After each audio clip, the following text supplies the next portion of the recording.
All right, hell yeah. So how to catch a surf? Driving in forward is one of the best ways because you can just kind of tell if you're going to catch it and you can kind of keep the boat doing its thing. Now this video, I'm going to point out two things that I can improve upon, especially with a surf wave like this. You have all this time just to like chill out on top.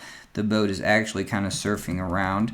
And what's going to happen is we know that, I know that the pile is usually a pyramid. No matter what it is, it's always going to kind of drift you to one side or the other.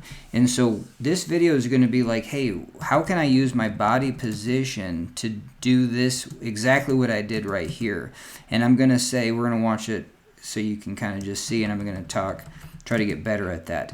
I'm going to get over to the shoulder, which is going to do a low-sided turn, and then I'm going to, while it's doing that turn, at some point I'm going to give up on that. So we got to slow it down though. Hell yeah. So as it's going to drift over here, to drive it back into the pile, because that's the other thing. On big surfs, it's sometimes hard to actually keep this driving into the pile. And so we're going to catch it.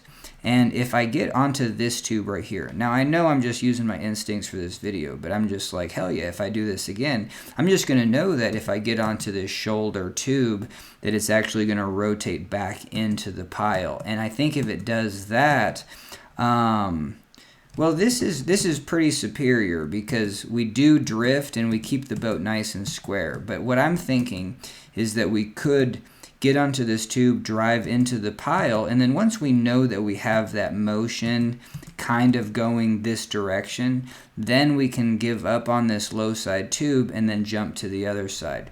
Now here I just drove a vertical boat all the way down, and that was pretty decent, and we just kind of lucked out that it turned that way, you know what I mean? And then right here, now I'm getting pinched between the pile and this tube, so this would be like a high-sided turn if I'm on that side, which really just stops you in a side surf really well.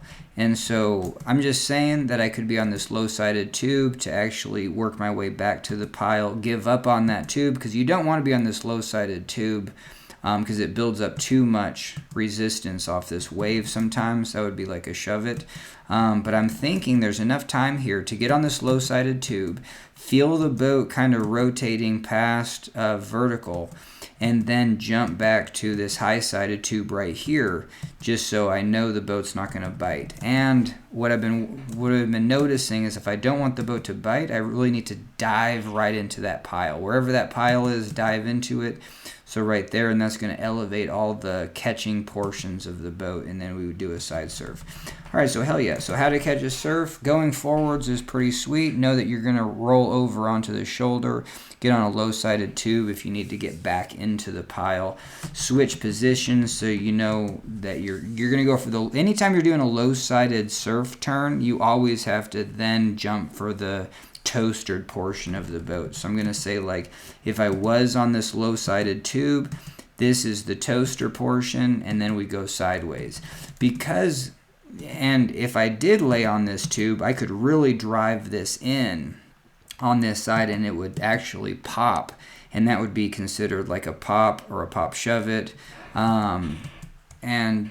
or even just a shove it. All those terms very descriptively share the energy of this vertical placement on a low-sided tube and it building and then releasing into a 90-degree angled boat.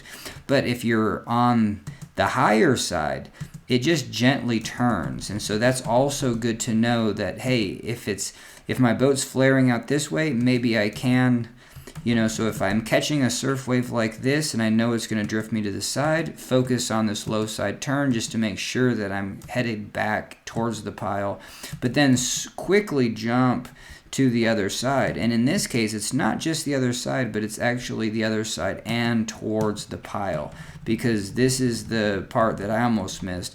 My location right here is up against the pile and on the other side, and that's again releasing all this portion of the boat, and then it just turns into a nice side surf. And so these are the dynamics that like we need, because we need to have like very consistent physics where you're just like, okay, now I'm in a side surf and now I can maybe set up another trick. This video doesn't go into like the fact that I do not like the idea that our boats fill with water, because it just makes the boat waterlogged now. Now I'm kind of stuck in a side surf. A lot of the dynamics are too long in this boat, and so I really want to work on changing the stern more like a kayak, more low volume stern, higher rocker, a definitive brake, so you actually have a teeter-totter effect. If you just lean back and it lays in onto that stern, you can cut it into the wave.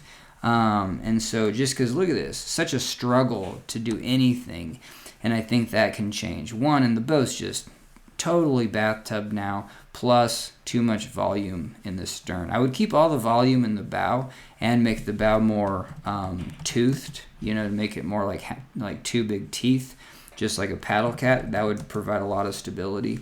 But hell yeah. So anyway, so this video all the way through is how to catch a surf. Thanks for joining me on this one. Booyah.